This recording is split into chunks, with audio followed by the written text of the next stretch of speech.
This is UX Cake. UX Cake. UX Cake. UX Cake. UX Cake. UX Cake. UX Cake. I'm your host, Lee Allen Arredondo. Today's episode is a conversation with Melanie Polkosky, who's a UX psychologist with a PhD in cognitive psychology and a long history in tech. After Melanie left a 13-year career at IBM, she wrote a book called Uncovering Truffles, which is a book about the scarcity and value of women in STEM. And something that she wrote about in her book stood out to me as being really relevant to many people in UX across genders. In researching her book, Melanie found that certain cognitive styles can make it more difficult to get ahead in tech and leadership, and that contributes to holding many women back in STEM fields. And here's the interesting connection to UX. Thinking styles that are more thoughtful, observational, perhaps more empathetic, the people with these cognitive styles can have a hard time fitting into tech teams and in leadership roles especially. And ironically, these cognitive styles, largely intuitive, an interest in people and behavior, and highly empathetic, these are common denominators in the discipline of UX. So that's what we're digging into today.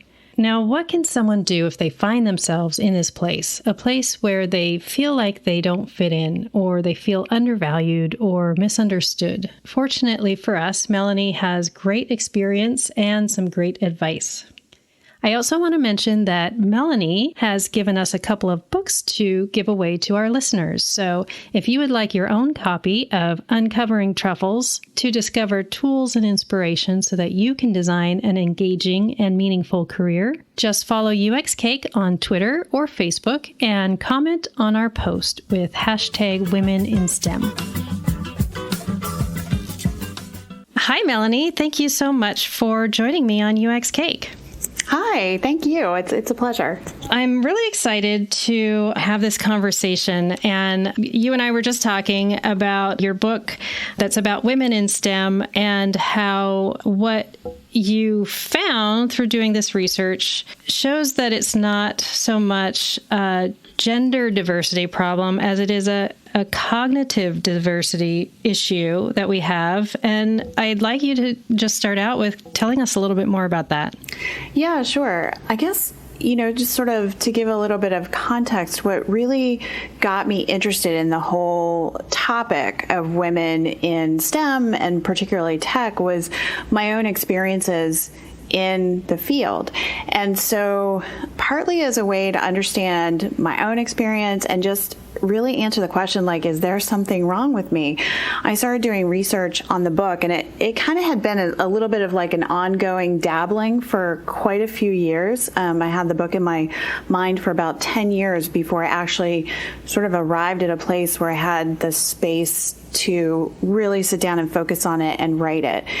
And so as I started doing the research, what I realized was that the issue that I felt was impacting me the most was not so much the fact I was a woman, but it was the fact that I was more of a cognitive style, a communication style, and a personality style that is grossly underrepresented in tech. And so there's, some supporting literature for that, along with the idea that we tend to sort of shorthand diversity by the most obvious characteristics of people, their race, their gender being two major ones. But in fact, it's not so much those issues necessarily that contribute to the problem of diversity, and you don't just necessarily fix it by hiring more women, for example, because that's not necessarily going to get you the cognitive diversity that would actually make an organization stronger.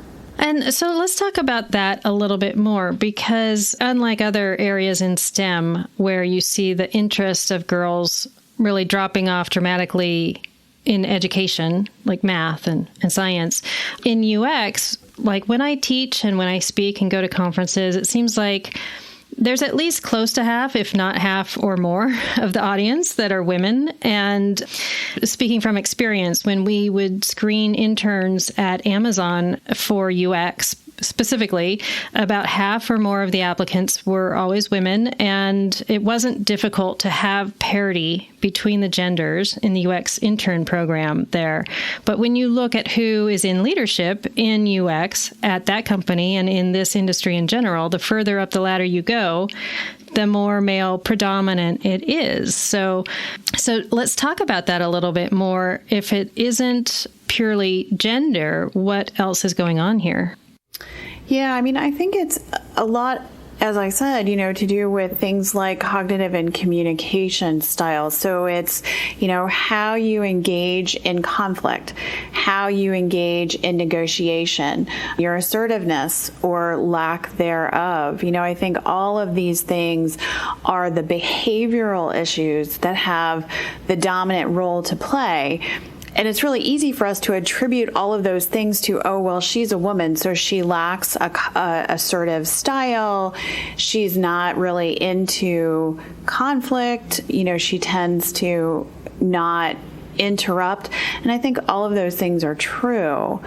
But attributing it just to gender is too simple, right? Because there are plenty of men, I think, that also have those characteristics, and they also have trouble getting into leadership. So when you think about leadership, it really is dominated by people who are rapid decision makers, who have been reinforced for the fact that they have a great deal of confidence in their own decision making, and they tend to have a much more dominating communication style.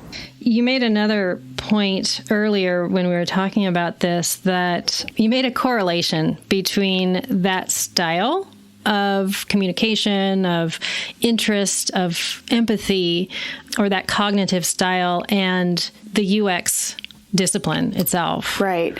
Do you want to talk about that a little bit? Yeah, sure. I think what you see in UX, and if you think about sort of the fields that people come from in UX, they tend to be fields that are much more, the behavioral sciences, design, art, architecture. You can name a lot of different fields, but in general, what tends to unite most of the kind of course of people who find their way into UX eventually is that they do have sort of this common denominator of being largely intuitive, interested in people, having a great deal of empathy, and they also tend to not really think along traditional discipline lines, right? So when you think about going to college, you think about, well, I'm in, X major or X department, and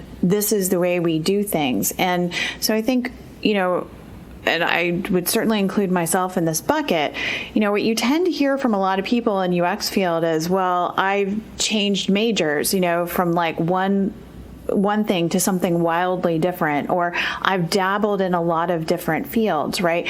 And so there isn't just, when you sort of think about that as someone's path, what that suggests is that their learning style is not bounded by the sort of arbitrary boundaries we put on learning in academia, right? They tend to bridge those divides, and people just kind of follow their interests. And I think one of the things that really is attractive about UX for a lot of people is that it is a way to combine a lot of different interests and skill sets in a very unique way.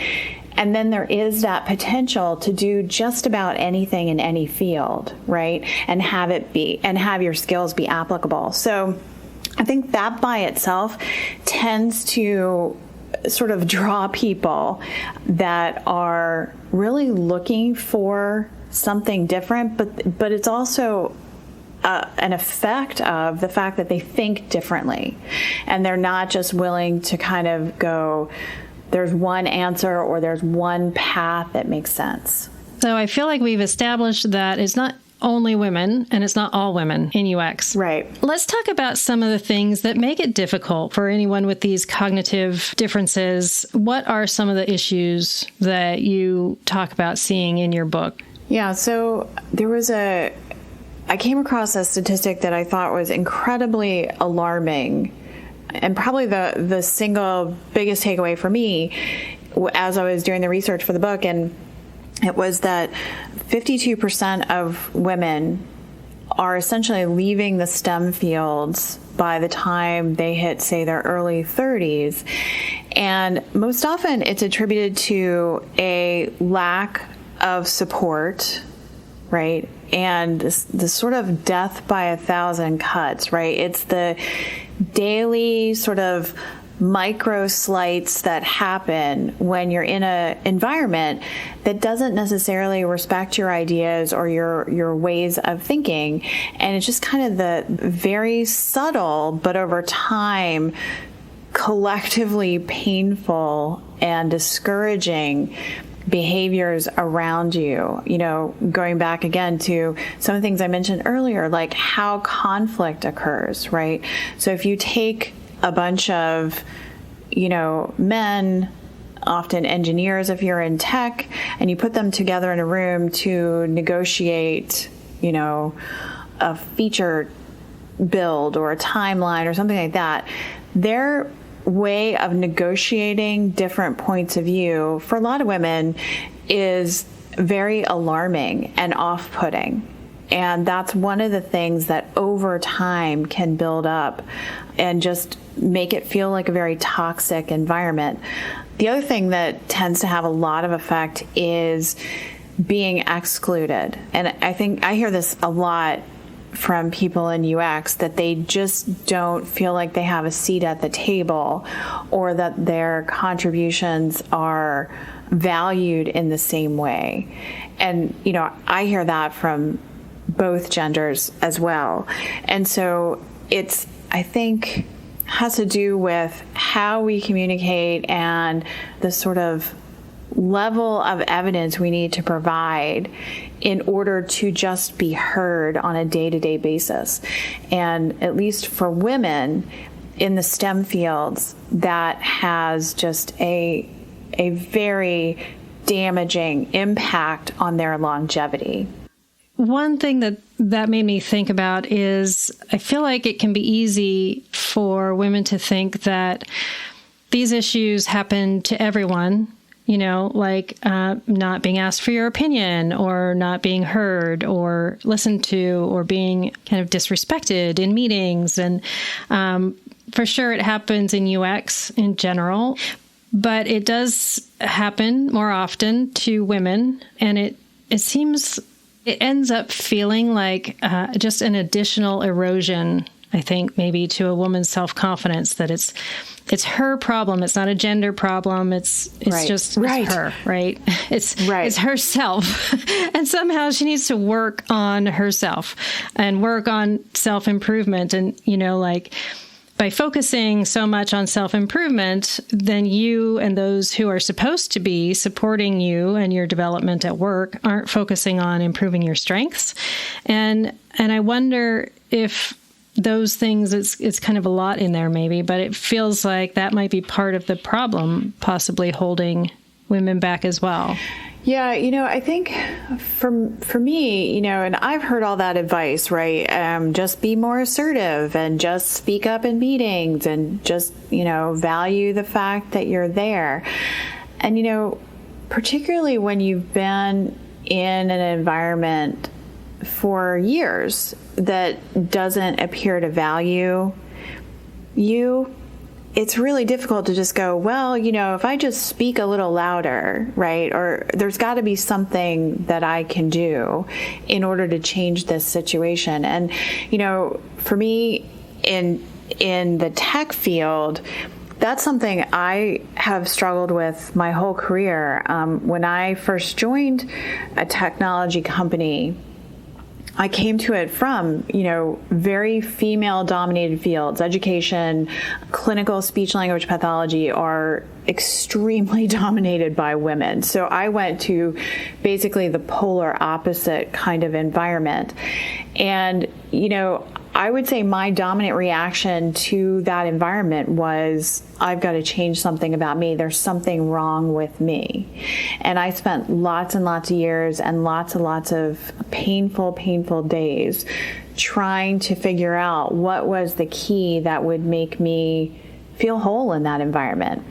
And I guess now that I am much older and have been in a lot more environments, I do kind of now, I would say, for myself, look at it in sort of a multi-pronged way. Part of it is, what kind of support do I have, understanding that I am kind of dealing with death by 1,000 cuts on any given day, right? So there is certainly a component where I can look at my own behaviors and how is that manifesting what's happening around me and how people are responding to me. How am I showing up in that environment, right? I think there's a difference between looking at it as a weakness and looking at it as, what is functioning well, what about my behavior is functioning well in this environment, and what about my behavior is just making me toxic in this environment, right? Then I think it's, also kind of stepping back and looking at the environment itself. And one of the questions that for many years I was really afraid to ask is this just not a good environment for me, right?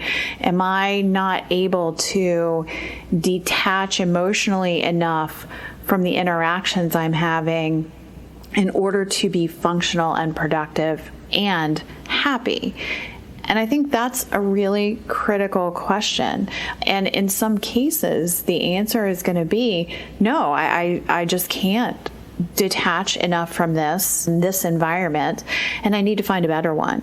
So I think, now the way I would look at it is, there are multiple kind of components.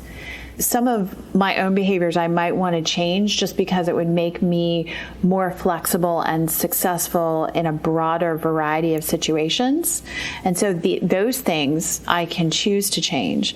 Some things I don't want to change about myself. Like for me personally, I think one of my strengths, but in a lot of environments also weakness, is the fact that I am extremely observant. And when I go into a new situation, I like to hang back, observe, sort of get the lay of the land, understand what's happening in the room, sort of, where the power centers are and what the dynamics are before I would ever start contributing.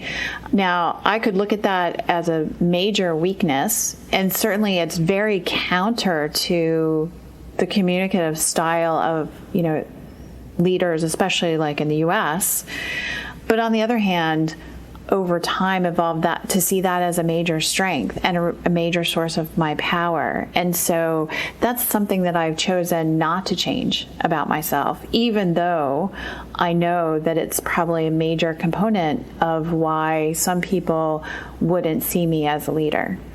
When you left IBM in your book, you said something that resonated with me as well, that I thought for a long time, actually, after I left Amazon 3 years ago. You said to yourself, should I have quit? What the hell have I done? And, there's that questioning, that self-doubt. Is there, could I have done something more? Or was this really not a good place? And I don't know that you'll ever necessarily have that answer, but for other people who are wondering, can I make this environment work for me, or should I go find a different place that works better for me and my communication style, or someplace that's going to value what I have to offer? And I want to come up with some strategies for those people who are in that spot, because there are a lot of people in that place. Yeah, for sure. And I would say, the people that I coach and mentor, this is often the topic, right? I'm in a job, I'm unhappy, I don't feel valued, and I don't feel like I'm learning and growing. And so, in part of it, I guess I would respond to it in a lot of different ways, right? As the person who is experiencing all of that, right? For me, one of the questions that has really helped me get clarity on like the should I stay or should I go question is, it's really that sort of, and this is actually a phrase that I learned when I was in coaching school, detached involvement. That phrase really resonates for me, right? Because it's, can I be detached, but yet involved or taking it further, engaged, right? And I think at some level that can be a really happy state of being for a lot of us who tend to be more emotional and intuitive and sensitive to some of these interpersonal issues, right? Because as soon as you're so emotionally involved and under stress, you are not able to be as productive, as happy, as energetic as you would be if you felt emotionally kind of neutral or even on the positive side of the fence. And so in thinking about that myself, one of the questions, or even when I'm coaching people, one of the questions I'm like really sort of thinking through in my head, and as I think back on my own experience, it's like, how emotionally reactive was I at various moments? Because those are the moments where I was least able to see a way out, least able to change my perspective, least able to feel a sense of hope and well-being, and least aware of the value that I bring. So kind of to what extent detached involvement can you achieve that, can I achieve that in this moment, right? And that could be achieved potentially with some help. So, and this is actually one of the things that causes women to leave is the fields altogether, is the lack of mentorship, not being able to find mentors or support systems internally, right? And you say internally, is it important that it's at the company at which you are at? Yeah, no, not at all. I think a lot of companies, especially larger companies, will advocate for, or have mentorship programs, particularly for women or any kind of underrepresented group. Those things can all be great, right? And they can be really helpful. If the goal of a relationship is, I need a person to help me get ahead, that's a sponsor, right? That's someone who is within your company, who does have the power to move your career along. And so, what I think a lot of, particularly younger employees find confusing is that sort of distinction. They have the idea that a mentor will sort of move your career along when that's actually not their function. That's what a sponsor does.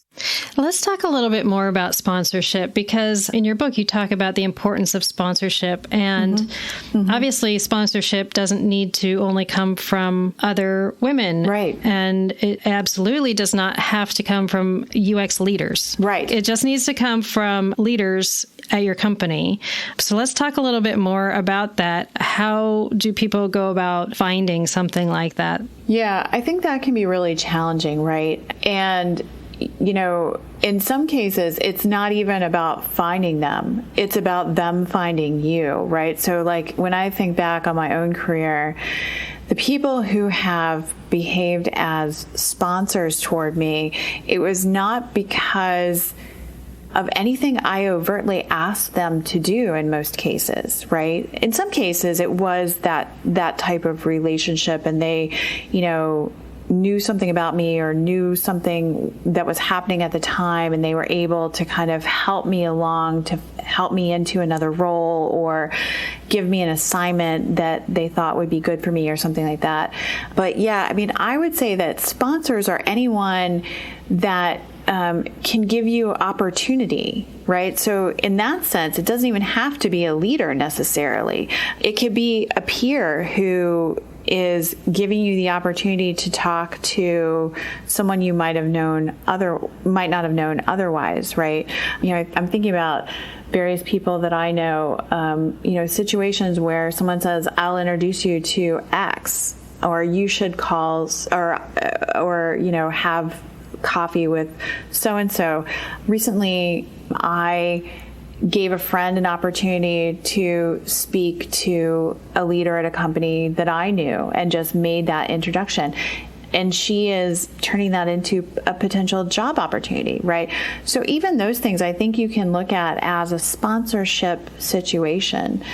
And the challenge with them, particularly when you're identifying a leader as a potential sponsor, right, is that going to them and saying, will you help me get this promotion? Or will you help me get a role on your team? Yeah, sometimes that's very appropriate, right? And if you have that sort of established relationship with that person, and they know you at kind of a more personal level or have experience with you in a work environment, then yeah, absolutely, that can be appropriate. In a lot of cases, though, and this is something that I didn't fully understand at IBM until really the end of my tenure there, is that there are a lot of people, especially if you're in a big company, who are working potentially behind the scenes to your benefit to give you opportunities you might not have had otherwise, right? And so when I think back on, assignments I got or things that just kind of popped out of the blue, or people who saw potential in me to do something different, those weren't necessarily in my management line at all. They were people who were in wildly different parts of the organization. One of my best experiences was being in IBM's Smarter Cities Challenge, which is kind of a leadership training opportunity and whatever.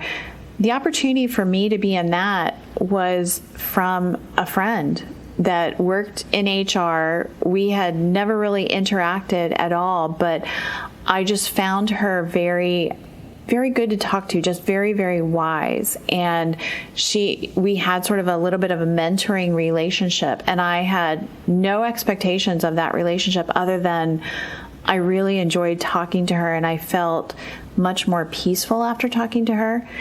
And, I later found out that she was instrumental in pulling the right strings to, get someone to pay attention so that I ultimately got that Smarter Cities Challenge opportunity because she thought I would be great at it. Yeah, I'm hearing threads of consistency in needing to have this established relationship. And I think a lot of folks they're very uncomfortable with getting to know people or finding ways to be seen. That's another thing that can help. If you're involved in things outside just your day-to-day work, that's another great way to be seen, to get to know other people. Right. But don't you think too, it's really caring about what you do, right? And doing it well, right? So that I think is foundational, right?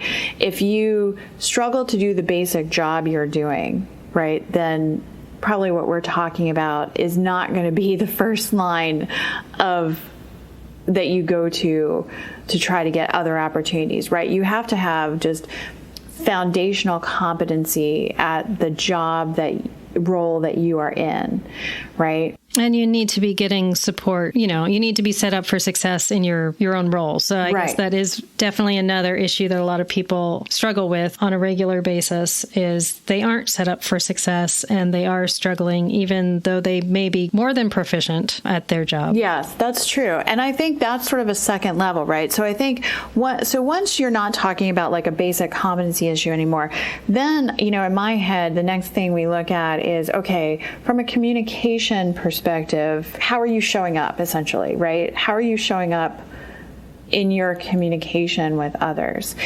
And I sort of view this as a lot of people say, oh, and I think this is a really cynical view, like you have to communicate with manager, you have to just sort of manage up kind of thing, right? We tend to talk sort of, what's the word, condemningly, I guess, of people who just are kind of tooting their own horn all the time.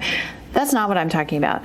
I'm talking about like just being very open with your communication and making sure that people understand who you are, what you're contributing, and what they can expect of you. So, in my mind, like all the stuff you hear about like sort of establishing your brand is kind of this way. Like, for me, one of my highest values is integrity, that I do what I say I'm going to do, and I'm very, very reliable.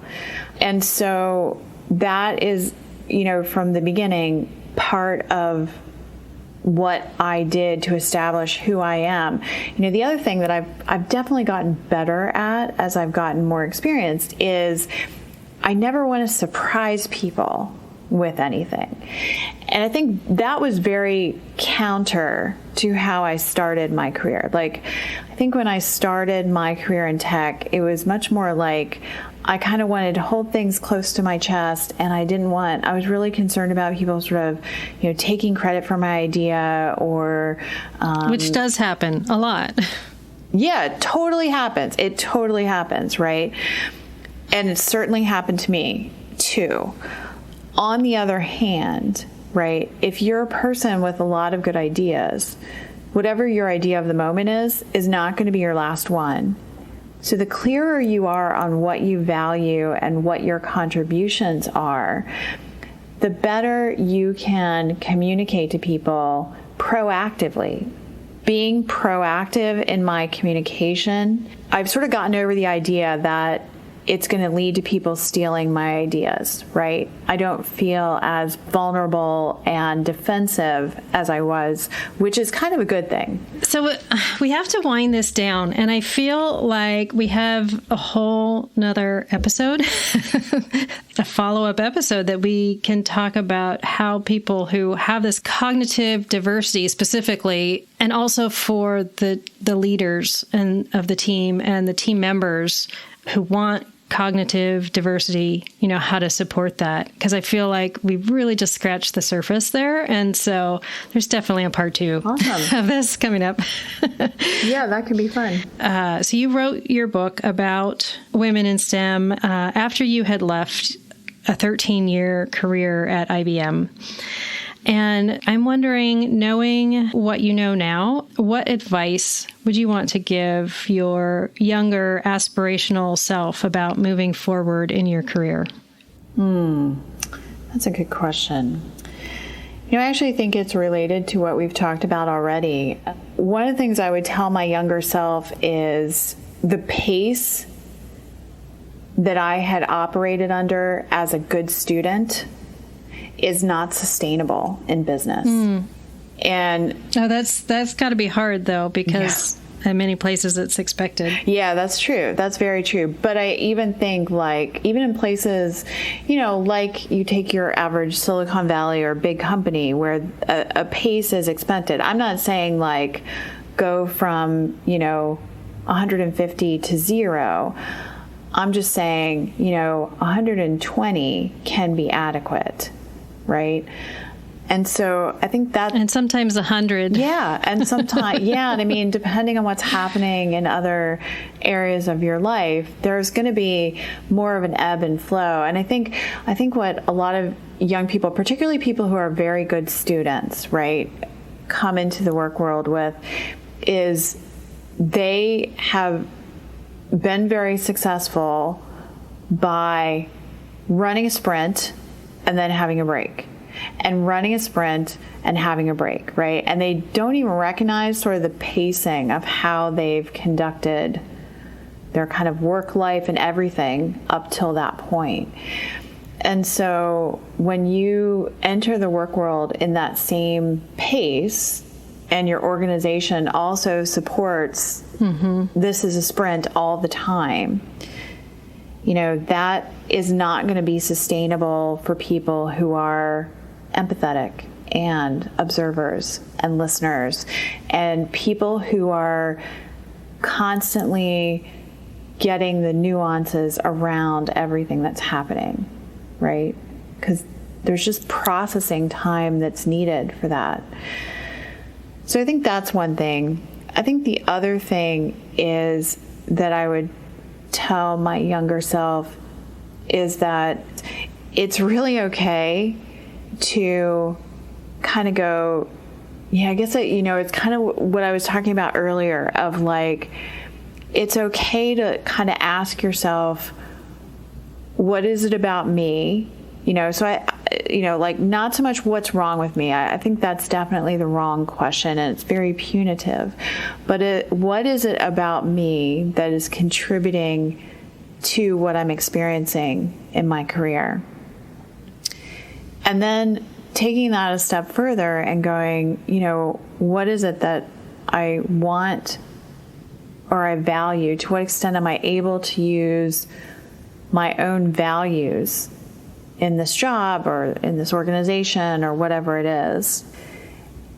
And then I think allowing for a range of possibilities there. For a lot of people, even people I coach, the possibility that this environment isn't great for me personally, especially when it's got a big giant name and you like the prestige of that name, I think is where a lot of just badness comes in, right? Is you get so enamored of saying I work at, whatever the household name company is, that you lose the forest for the trees, which is, yeah, but you're not happy and you don't like what you do, and it's impacting the whole rest of your life and potentially your health.